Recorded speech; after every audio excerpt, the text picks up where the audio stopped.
పవన్ కళ్యాణ్ అనేవాడు ఎలా నిలబడగలిగాడో మీకు అది చెప్తాను. మీకు ఎందుకు ఇలా నిలబడగలడు?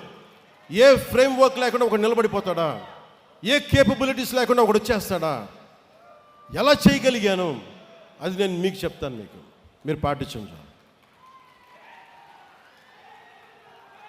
ప్రతి క్రియా వాలంటీర్ని తన ప్రయాణాన్ని ఒక మీ కాన్స్టిట్యూయన్సీ లేదా స్థానిక కమిటీ స్థాయిలో ప్రారంభించాలి.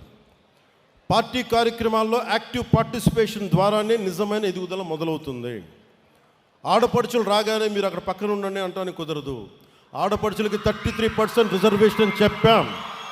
దానికి ఆడపడుచులు అంటే కూర్చోబెట్టి మా ఇంట్లో ఆడపడుచులకి ఇచ్చేసి ఇది 33% మేము నమ్మం. కింద మన తెలంగాణలో ఉన్న కావ్య ఎలా వచ్చి నిలబడిందో, ఒక శిరీష్ ఎలా నిలబడిందో అలా రావాలి. ఇందాక ఒక రియా ఎలా వచ్చిందో అలా రావాలి. అంటే నేను కోరుకుంటుంది అది.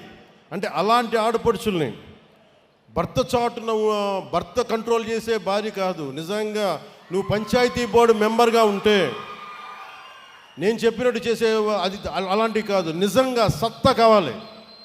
నేను స్థానిక ఎన్నికలు నేను చూశాను అలాంటి ఆడపడుచుల్ని. సో దానికోసం ప్రత్యేకమైన మహిళా కార్యక్రమాన్ని నేను లీడ్ చేసి చెప్తాను.